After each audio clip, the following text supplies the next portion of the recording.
काफी लंबे समय से जारी अंतर्कलह और उठापटक के बीच कांग्रेस ने मंगलवार को राजस्थान के उप मुख्यमंत्री और प्रदेश अध्यक्ष सचिन पायलट को उनके पद से बर्खास्त कर दिया है और आज सुबह दो और राजस्थान के विधायकों को पार्टी की प्राथमिक सदस्यता से निलंबित किया गया है। इस आरोप के तहत कि उन्होंने भाजपा के साथ मिलकर अशोक गहलोत की सरकार गिराने का प्रयास किया। इसी दौरान कांग्रेस ने अपने राष्ट्रीय प्रवक्ता संजय झा जी को भी उनके पद से हटाया है और पार्टी की प्राथमिक सदस्यता से निलंबित कर दिया है। अचानक पार्टी में इतने सारे विद्रोह के स्वर क्यों उठे, कैसे उठे, उसके पीछे की क्या वजह है, ये सब जानने के लिए आज हम बातचीत कर रहे हैं संजय झा जी से। संजय झा जी, आपका आज के डायलॉग में स्वागत है। थैंक यू कंचन। संजय, पहले अपने आरोप के बारे में बताइए। आपने पार्टी विरोधी काम किया है जिसके तहत आपको प्राथमिक सदस्य निलंबित करने की बात की है पार्टी ने। क्या कहना है आपका और क्या आपने पार्टी को क्या जवाब दिया? कंचन जी, यदि मैंने अपने पार्टी को कुछ सलाह दिया कि आप अपने आप को मजबूत करें भारतीय जनता पार्टी की चुनौती को हराने के लिए, उनसे मुकाबला करने के लिए आप अपने जड़ों को और एक तरीके से मजबूत कीजिए, परिवर्तन लाइए, सुधार लाइए। यदि उसको विरोध कहा जाएगा तो मैंने जरूर विरोध किया है। यदि मैंने सचिन पायलट जी के पक्ष में कहा कि वो एक युवा नेता हैं, उन्हीं के कारण हमने 2018 का राजस्थान का चुनाव जीता, यदि मैंने उनके पक्ष में बोला और वो यदि पार्टी के सिद्धांत के विरोध है तो फिर मेरा निलंबित होना बिल्कुल उचित है। मैंने ये भी कहा कि आज भारतीय जनता पार्टी के नेतृत्व में जिस तरीके के समस्याएं हैं भारत में, चाहे वो वायरस को लेके हो, हमारे अर्थव्यवस्था को लेके हो, उनके साथ यदि हम मिलकर एक एक ऐसे पार्टी जो धर्मनिरपेक्षता, सहनशीलता, एक तरीके से देखें जिनका संविधान में जिस पार्टी का विश्वास है, यदि इस पार्टी को लड़ना है तो भारतीय जनता पार्टी के सामने खड़ा होने के लिए आपको अपने पूरे पार्टी में एक तरीके से एक रीऑर्गेनाइजेशन करना होगा। यदि मैंने कुछ ऐसे सुझाव लिख के दिए हैं स्पष्ट होके, यदि वो भी विरोधी है तो मैं समझता हूं कि मेरा निलंबित होना बिल्कुल सही है। सचिन पायलट जी हाई कोर्ट गए हैं अपने निलंबन के उनको जो बर्खास्त किया है उसके विरोध में, और कई विधायकों ने भी हाई कोर्ट की शरण ली। क्या आप भी हाई कोर्ट या किसी कोर्ट में जाएंगे? मैंने कांग्रेस पार्टी को ये प्रश्न पूछा कि आपने तो एक लाइन में लिखकर मुझे निलंबित कर दिया, कोई कारण नहीं। देखिए, ये गांधी जी, पंडित नेहरू, सरदार पटेल, ढेर सारे बिल्कुल वरिष्ठ नेताओं ने कांग्रेस पार्टी के लिए काम किया है। भारत के आजादी के संघर्ष में वो जो पूरा संग्राम जो था उस वक्त, उसमें कांग्रेस पार्टी का केंद्रीय भूमिका रहा है। हम आज भी लोगों को कहते हैं कि भारतीय जनता पार्टी प्रजातंत्र का गला घोट रही है। यहाँ पर अंदर में आपने जो व्यक्ति आपके साथ 16 साल तक काम किया है, जब कांग्रेस पार्टी के नेता लोग भाग रहे थे टीवी के सामने से कि देखिए हम तो टीवी चैनल में नहीं जाएंगे क्योंकि जो प्रश्न पूछा जाएगा टीवी चैनल से उसका हमारे पास जवाब ही नहीं है, उस वक्त हमने जाके वहां कांग्रेस पार्टी के लिए हम लड़े हुए हैं। खून पसीने का हमने वहां पर एक तरीके से पूंजी हमने लगाया। यदि पार्टी हमें निलंबित कर रही है, उनका विश्वास है कि हम पार्टी विद्रोही बन गए, तो कम से कम कारण तो बताइए। कोई कारण नहीं। और मैंने आपको कंचन जी, विश्वास नहीं होगा आपको, बड़ा विचित्र एक हादसा हुआ। मैं एक टीवी चैनल में एक डिबेट करके मैं बाहर ही निकला और अपने किचन में जाके एक गिलास पानी पी के मैं वापस आया अपने ड्राइंग हॉल में, और उस टीवी चैनल के माध्यम से मुझे मालूम हुआ कि मुझे निलंबित किया गया है एक लाइन में। जब मैंने पूछा है, मैंने कांग्रेस पार्टी से प्रश्न पूछा है, अभी तो कोई जवाब नहीं आया। मैं कुछ देर तक इंतजार करूंगा, जरूर कुछ कारण होने चाहिए। लेकिन मेरा तो पूरा विश्वास है कि जो भी वो कहेंगे वो बिल्कुल एक तरीके से निराधार होगा। ये जानबूझकर मुझ पर एक तरीके से उन्होंने निशाना लगाया है, क्योंकि मैंने वो कठोर प्रश्न पूछे हैं जिसके बारे में कांग्रेस पार्टी के नेता लोग बहुत अपने आप में बातचीत करते हैं, चर्चा होती है, एक अपने आप में कोई सार्वजनिक तरीके से बोलने का ज्यादा लोगों को हिम्मत नहीं है। लेकिन जब भी उनका जवाब आएगा मैं जरूर उस जवाब को पढ़ूंगा, और मेरा पूरा विश्वास है कि उनके पास मैं समझता हूं कि एक बूंद की भी उनके पास सबूत नहीं होगी कि मैंने कोई एंटी पार्टी एक्टिविटी की है। हम उस तरह के है ही नहीं। कांग्रेस पार्टी ये समझ नहीं पा रही है कि कुछ लोग आपकी विचारधारा से लड़े हुए हैं। हम आपके विचारधारा के लिए लड़ते हैं और जुड़े हुए हैं उसके साथ। हम भाजपा के सिद्धांतों के विरुद्ध हैं, क्योंकि वो सांप्रदायिक हैं, वो एक तरीके से देश को तोड़ते हैं अपने राजनीतिक लाभ के लिए। लेकिन यदि कांग्रेस पार्टी का जवाब नहीं आया, तो यदि कानूनी कार्रवाई करनी होगी, मैं जो भी कदम सही होगा मैं उठाऊंगा। कानूनी कार्रवाई से मैं नाकार नहीं रहा हूं, उसको नजरअंदाज नहीं कर रहा हूं। और मैं कांग्रेस पार्टी में वापस एक प्राइमरी मेंबर का मेरा स्टेटस जो है, I will get it no matter what happens. Sanjay, ये जो विद्रोह के स्वर उठे हैं, इसको कहीं ना कहीं ये भी माना जा रहा है कि ये गांधी परिवार के प्रति विद्रोह है, न कि पार्टी की नीतियों के प्रति। आपका क्या कहना है? और ये बड़ी नई देखिए, बात है, क्योंकि अभी तक ये माना जाता रहा है कि कांग्रेस पार्टी के सभी बड़े नेता, वो कितने भी काबिल हो, सभी लोग एक स्वर से पार्टी लीडरशिप को सपोर्ट करते रहे ऑफिशियली। लेकिन ये पहली बार एक तरह से विरोध दिख रहा है, क्योंकि वो परिवार ही है जो लीडरशिप के तौर पर इस वक्त देख रहा है पार्टी। देखिए, मैं समझता हूं कि ये सब एक हवा किया जा रहा है। देखिए, किसी भी पार्टी में नेतृत्व का बदलना, नए नेताओं का आना, ये बिल्कुल वाजिब है। इसके साथ किसको ऐतराज होना चाहिए? कांग्रेस पार्टी में आप देखिएगा तो पिछले 20 साल में कंचन जी, सिर्फ सच कहिए तो सिर्फ एक ही अध्यक्ष रहे हैं। आप राहुल गांधी जी तो 1.5 साल आए, उसके बाद उन्होंने इस्तीफा दे दिया। अब इसको आप प्रजातंत्र कहेंगे? कांग्रेस वर्किंग कमेटी में चुनाव 1997 के बाद नहीं हुआ है, 23 साल हो गए। इसको आप लोकतंत्र कहेंगे?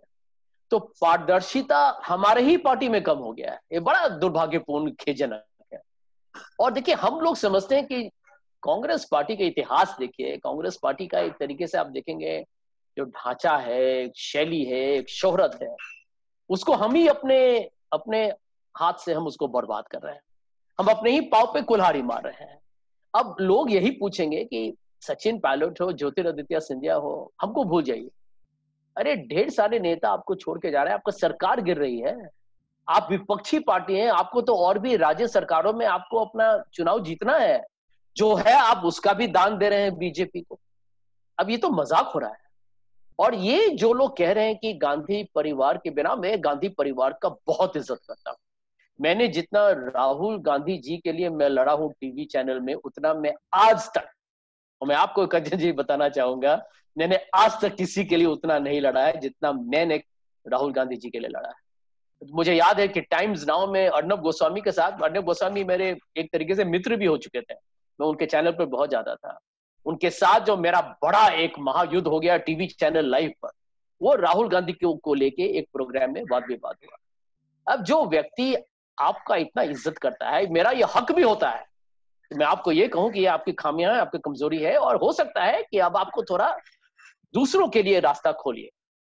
2019 में राहुल गांधी जी ने इस्तीफा दिया, उन्होंने खुलेआम कहा कि मैं वापस नहीं आऊंगा।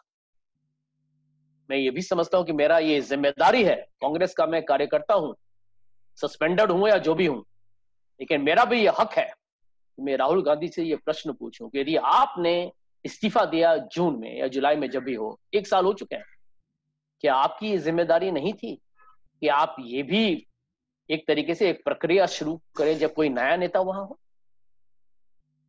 क्या ये वाजिब प्रश्न नहीं है? कांग्रेस पार्टी जैसा महान एक राजनीतिक दल में कोई परमानेंट नेता नहीं है, कोई अध्यक्ष नहीं है। और मिसेस सोनिया गांधी तो एक इंटरिम कांग्रेस प्रेसिडेंट है। और आज जब ये एक तरीके से एक अफवाहें फैलती जा रही हैं कि राहुल गांधी जी वापस आ रहे हैं, तो अब आप ये सोचिए, आज यदि राहुल गांधी जी वापस आ गए अध्यक्ष के जैसा, तो लोग क्या पूछेंगे, लोग क्या समझेंगे कि राहुल गांधी जी जो कहते हैं वो करते नहीं है। इसका नतीजा कांग्रेस पार्टी पर क्या होगा? और यदि कांग्रेस पार्टी में कोई भी नेता इस बात को कह रहा है कि गांधी परिवार के बिना कांग्रेस नहीं चल सकता, वो सबसे बड़ा झूठ बोल रहा है। देखिए, ये चमचे जो है ना, यही चमचे कांग्रेस पार्टी को कमजोर करते हैं। आप गांधी परिवार तो 2014 और 2019 में भी थे, तो क्या वो 44 और 52 सीट का भी जिम्मेदारी किसकी होनी चाहिए? देखिए, ये बड़े मूल्य प्रश्न है, मौलिक विषय है। और कांग्रेस पार्टी इसका सामना करने के बावजूद जो कहते हैं ना, भाग रही है यहाँ वहां। लेकिन सच्चाई बदलता नहीं। आप सच्चाई को नजरअंदाज कीजिए, नकार दीजिए, ठुकरा दीजिए, लेकिन सच्चाई सच्चाई होता है। संजय, आप पार्टी अध्यक्ष पद के चुनाव की बात कह रहे हैं। मान लीजिए चुनाव होता भी है और फिर से राहुल गांधी जीत जाते हैं, एक सिचुएशन। दूसरी ये कि कोई और जीतता है और फिर भी पार्टी का जो किस्मत है वो अगले आने वाले चुनाव में नहीं खुलती है, तो फिर क्या होगा? देखिए, मैं यहाँ भविष्यवाणी नहीं कर सकता, लेकिन यदि राहुल गांधी जी जो कांग्रेस के अध्यक्ष थे, आपको याद होगा कि जब उन्होंने इस्तीफा दिया तो ढेर सारे कांग्रेस नेताओं, और मैं भी उसमें था, जिन्होंने सोचा कि देखिए इनका ये 3 साल का टर्म खत्म भी नहीं हुआ है, इनको अभी इस्तीफा नहीं देना चाहिए। अब आप हार गए तो इसका मतलब ये नहीं कि खत्म हो चुके हैं, लड़िए। अरे, भारत के लोग जो है ना वो सबको माफ करते हैं।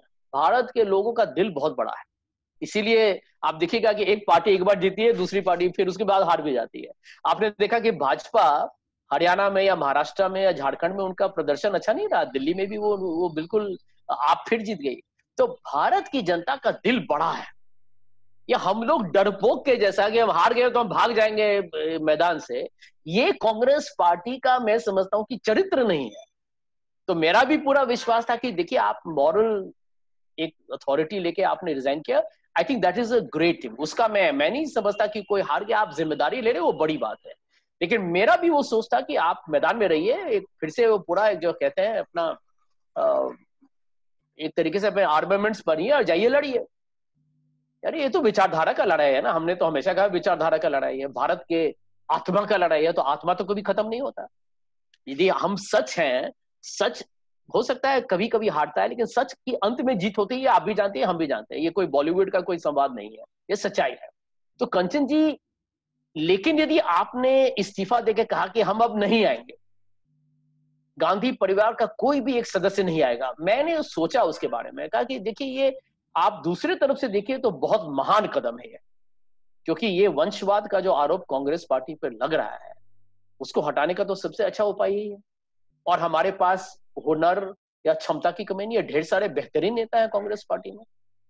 थे ज्योतिरादित्य, सचिन पायलट, डॉक्टर शशि थरूर, नेताओं की कमी नहीं है कांग्रेस पार्टी में। लेकिन यदि हम कह के वापस यदि राहुल गांधी आप चुनाव लड़े, उनको पूरा आजादी है, इस पे कोई दो राय नहीं है। If he wants to fight an election, mister Gandhi can surely do it, but I don't think the people are going to like that, क्योंकि आपकी विश्वसनीयता का भी तो एक बात है, वो भी बड़ा, राजनीति में सबसे बड़ा जो आपके पास औजार है वो है विश्वसनीयता। कि आप यदि कंचन जी मुझसे प्रश्न पूछें, अभी मैं आपको कुछ और जवाब दूं और कल मैं कुछ और ही विपरीत बात बोल दूं, तो आपको लगेगा यार संजय तो यार बिल्कुल न घर का न घाट का। तो विश्वसनीयता तो आपका सबसे बड़ा एक तरीके से औजार है, उसको कभी बर्बाद नहीं होनी चाहिए। तो मेरा पूरा विश्वास है, आपने सही कहा, यदि राहुल गांधी चुनाव लड़ेंगे, मैं भी समझता हूं कि वे चुनाव जीत जाएंगे। लेकिन यदि लड़ना भी चाहे तो लड़िए, चुनाव जीतिए। कोई और यदि आपको कोई दूसरा भी जीतता है तो जो आउटकम होगा वो डिफरेंट होगा, क्योंकि BJP has emerged as a very strong party.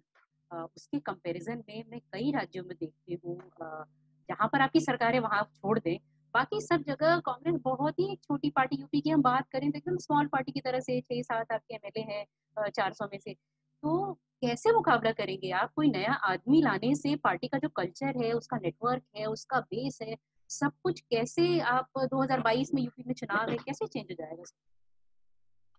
देखिए, एक अभी जो सबसे बड़ी जो कमजोरी है कांग्रेस पार्टी में कंचन जी, वो ये है कि पार्टी में भूख ही नहीं है। देखिए, आपको जीतना है तो भूख होनी चाहिए। कोई स्पोर्ट्समैन हो, वो भूख वो आता है मैदान में जीतने के लिए, हम आते हैं मैदान में लड़ने के लिए। बहुत बड़ा फर्क है। आप देखिए, हम लड़ने के लिए आते हैं, ये बात सही है, जीतने के लिए नहीं आते हैं। और ये इसमें जमीन और आसमान का फर्क है। इसी आप देखेंगे कि भाजपा के, मैं विचारधारा के विरुद्ध हूं। मैंने मोदी जी और अमित शाह का, मैंने एक तरीके से मैं उनका बहुत बार मैंने उनकी कड़ी निंदा की है, समीक्षा की है। लेकिन मैं एक बात अपने विरोधी से भी मैं सीखता हूं, मैं विपक्ष को देख के सीखता हूं। और एक बात जो हमें स्वीकार करना पड़ेगा कांग्रेस पार्टी में, कि वो एक मिशन 150, 170, 300 जो भी वो करते हैं, कभी जीतते हैं कभी नहीं जीतते हैं, परंतु एक लक्ष्य तो होता है, लोगों में मनोबल तो बढ़ता है, लोगों में लगता है कि चलिए ऊर्जा तो आता है। कांग्रेस पार्टी में हुआ ही नहीं। यहाँ पर तो एक अजीब और गरीब एक हालात है। हम जहां जीते हैं वो भी मध्य प्रदेश हम 15 साल के बाद जीते हैं, और हमने तोहफा के तौर पे वो वापस दे दिया बीजेपी को। राजस्थान हमने जीता, अभी भी आप देख रहे हैं कि हालात कैसे हैं, वो भी शायद हो सकता है कि वो भी चला जाएगा हाथ से। छत्तीसगढ़ में भी सुने हैं कि थोड़ा लोग नाखुश हो चुके हैं, झारखंड के कुछ एमएलए नाराज हैं। कर्नाटका हमने, एक आपको याद होगा कर्नाटका जब हमने भाजपा के चाणक्य का हमने हरा के हमने सरकार वहां पे बनाई, आज कहाँ है कर्नाटका? वो बीजेपी के हाथ में। ये क्या सिद्ध करता है? देखिए ये सब हकीकत है, इस पर कोई बयानबाजी से इसका कोई आपको समाधान नहीं मिलेगा। कांग्रेस पार्टी में भूख नहीं है। 3 बड़ी कमियां अगर हम पूछे जिसकी वजह से आपको लगता है कि जीते हुए राज यहाँ से चले गए और कुछ जाने की कगार पे, 3 सबसे बड़ी कमियां इस वक्त क्या है? एक तो है कि आपके पास कोई नेता ही नहीं है। मैं समझता हूं कि पार्टी वैसा बनता है जैसा उसका नेता। आपके पास नेता ही नहीं है तो पार्टी जा रहा है, जहां भी जा रहा है बह रहा है। कोई एक दिन यहां बहता है, एक दिन वहां बहता है। यहाँ पर कोई, मैं कम समझता कोई सामरिक सोच है ही नहीं। आपका किसी चीज पर नजरिया साफ है ही नहीं। आज देख लीजिए, पैंडेमिक 1 मिलियन क्रॉस कर गया है। कांग्रेस पार्टी लगता है कि विरोधी दल है। मोदी जी का आपको याद होगा भाषण, भाजपा ने या हमारी सरकार ने महामारी पर एक तरीके से पूरी तरीके से सफलता प्राप्त किया। उन्होंने अपने दूसरे लॉकडाउन के टाइम में बोला था। आज 1 बिलियन क्रॉस कर रहा है। क्या कांग्रेस पार्टी कहीं प्रदर्शन कर रही है? कुछ नहीं। तो ये मैं समझता हूं कि सबसे बड़ी जो कमजोरी है वो है नेतृत्व का। कोई किसी को मालूम ही नहीं है कि स्पष्ट तरीके से हमारा नेता कौन है। दूसरी बात, पारदर्शिता और आंतरिक लोकतंत्र पार्टी में है ही नहीं। तो आपके जो कार्यकर्ता हैं, जो कांग्रेस वर्कर जो आपको चुनाव जिताते हैं, उनको मालूम ही नहीं कि हमारी आवाज कोई सुनता है या नहीं। आप नुक्कड़ में और गांव में यदि कोई लड़ेगा आपके लिए, तो वही कार्यकर्ता है जो एक मामूली इंसान है, जो आप पर विश्वास करके लड़ता है। आप उससे बात ही नहीं कर रहे हैं। हम लोग दिल्ली दरबारी हैं, तो दिल्ली दरबार तो एक रेस्टोरेंट चेन भी है, और हम लोग दिल्ली दरबार में बैठे हुए हैं, लक्ष्यंस में बैठ के we issue commands and strictures and fiats. Kanchan, this is not the way the Congress party can ever win an election. The third point. So you need a vibrant internal democracy, और संचार की बहुत जरूरत है। और तीसरी बात कि आप नए नए नेताओं को आप मौका दीजिए। किसी कंपनी में जब कोई MBA आता है तो वो भी सपना देखता है कि एक दिन मैं CEO बनूंगा। हमारे पास दिग्गज नेता लोग हैं, दिग्गज नेता लोग हैं। मैं समझता हूं कि उनके पास दिल है, दिमाग है, और कांग्रेस पार्टी की विचारधारा के साथ लड़ने के लिए वो तैयार है। वो समझते हैं कि भाजपा देश को एक दूसरे दिशा में लेके जा रही है। हो सकता है कि भारत एक दिन हिंदू राष्ट्र हो जाएगा। RSS का सपना ही है हिंदू राष्ट्र, तो मोदी जी तो वो तो बिल्कुल करके रहेंगे। क्या वो देश के हित में है कि हम एक सांप्रदायिक तरीके का हमारा एक रंग हो जाए? सब सही नहीं ना है। विकास लाना है तो आप नई लीडरशिप की आप बात कर रहे हैं। ज्योतिरादित्य सिंधिया जा चुके हैं, पायलट को बाहर कर दिया गया है। कौन है, अगर हम आपसे 3 नाम पूछें, जो 3 लोग जो पार्टी को लीड कर सकते हैं नेशनल लेवल पर? देखिए, ज्योतिरादित्य तो निकल गए, नहीं तो मैंने ज्योतिरादित्य, सचिन पायलट और शशि थरूर का नाम लेने वाला था। आज सचिन पायलट पर भी हमला हो रहा है। ये बड़ा ही अजीब लग रहा है मुझे कि जिन व्यक्ति को, जहां भी कंचन जी में जाता था, आप मीडिया में भी एक तरीके से एक डिपस्टिक पोल करके देखिएगा, डू अ स्ट्रॉ पोल, और आपको लगेगा that when Jyotiraditya was in the Congress party, हर जगह, मैं सिर्फ शहरी बातचीत की बात नहीं कर रहा हूं, मैं मुंबई में रहता हूं, मैं सिर्फ कॉर्पोरेट सेक्टर इसकी बात नहीं कर रहा हूं, बट जहां भी मैं गया वहां पर 3 नाम हमेशा मैंने सुना। शशि थरूर, पढ़े लिखे, एक ग्लोबल ब्रांड है, वो चुनाव लगातार जीतते हैं, चाहे भाजपा उनको जितना भी उनको हराने की कोशिश करे। Sachin Pilot, Jyotiraditya Scindia, young leaders who can take the party, उनका भविष्य जो कांग्रेस पार्टी को उज्जवल कर सकते हैं। और भी नेता हैं, मैं उनका सबका नाम अभी आप देखिए, अनुभवी नेता है तो आप भूपेश बाघेल को देखिए, बड़ा अच्छा काम कर रहे हैं, सुने छत्तीसगढ़ में। कैप्टन अमरिंदर सिंह है, उनको भी मौका दिया जा सकता है। देखिए, एक तरीके से नेताओं की कमी नहीं है, लेकिन आप यदि लोगों को लोगों को लगे कि हम यदि नेता बनने का एक चर्चा भी करें तो पार्टी हम ही पर कूद जाएगी, तो लोग कहेंगे क्या, अरे लोगों का अपेक्षा और अभिलाषा का गला हम खुद ही घोट रहे हैं। ये नहीं होना चाहिए। इसीलिए मैं आपको फिर से बताना चाहूंगा कि कांग्रेस पार्टी को अपने आंतरिक जो हमारे मसले हैं उसका एक तरीके से सुलझन करें। भाजपा को हराने के लिए पहले अपने आप को मजबूत करना पड़ेगा। हम क्या कर रहे हैं आजकल, मोदी जी में ये कमी है, भाजपा ये कमी है, ये सच भी है। हम नहीं कह रहे कि मोदी जी ने चीन को लेके या महामारी में वो असफल हुए विफल हुए, ये भी सच्चाई है, कहिए, लेकिन अपने आप को तो मजबूत कीजिए। सिर्फ दूसरे पर एक तरीके से आरोप लगाने से आप पर लोगों को विश्वास नहीं आएगा। लोग ये भी पूछ रहे हैं विकल्प के तौर में आपका क्या सोच है, तो जाइए लोगों से बातचीत कीजिए। और अंत में मैं यही कहूंगा कंचन जी कि कांग्रेस पार्टी 2024 में वापस भी आ सकती है, क्योंकि लोग जो कहते हैं a week is a long time in politics, right? तो एक हफ्ते में तो बहुत कुछ बदल सकता है, लेकिन आपको हर दिन कुछ ना कुछ बदलना पड़ेगा, मेहनत करना पड़ेगा। और सबसे पहले please appoint a new Congress president to begin with. Sanjay, आप भाजपा जाएंगे क्या? सचिन पायलट ने तो मना किया। मैंने तो आप मेरा ट्विटर बायो देख लीजिए। हम लोग अपने आप को कांग्रेसी बाय डीएनए समझते हैं। और मैं बताता हूँ, कांग्रेस पार्टी हम लोगों को समझ नहीं पा रही है। उनको लगता है कि जो कांग्रेस पार्टी के विरोध बोले वो भाजपा जा रहा है या समाजवादी जा रहा है या शिवसेना जा रहा है और ये एनसीपी जा रहा है। लेकिन हम लोग तो विचारधारा के आदमी हैं।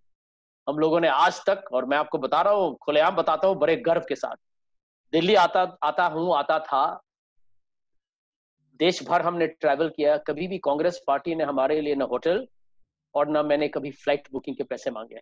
ये मे बी ज्यादा से ज्यादा 4-5 इंस्टेंसेस होंगे जहां पर पार्टी ने मेरे लिए टिकट बुक किया। मैं अपनी कंपनी का काम छोड़कर मैंने कांग्रेस पार्टी के लिए काम किया। और आज वही कांग्रेस पार्टी ने हमें एक लाइन में बेइज्जत किया या हमें फेंक दिया पार्टी से बाहर। इसीलिए lot of people think that Congress is a use and throw party. We have become like disposable napkins. Good for the party, but I'm still there. और मैं कांग्रेस पार्टी को ये चुनौती देने वाला हूं, यदि आप ये सबूत के साथ पेश कीजिए कि कहां मैंने एंटी पार्टी एक्टिविटी कहा। If questioning the party on democracy, internal democracy, और सेइंग कि आप अपना दिशा बदलिए, आप अपनी रणनीति बदलिए, यदि वो एंटी पार्टी है तो कांग्रेस पार्टी को ये सबूत देना पड़ेगा। And my fight has just begun. ये जो महायुद्ध है ना, कांग्रेस पार्टी को मजबूत करना, ये शुरुआत हुई है अभी। और मैंने खुलेआम लिखा हुआ है कि जब कांग्रेस वर्किंग कमेटी का चुनाव होगा, I'm going to throw my hat in the ring. It's time we did. All the best, Sanjay, and thanks for talking. Thank you, Kancha. Thank you, Kancha. Thank you very much.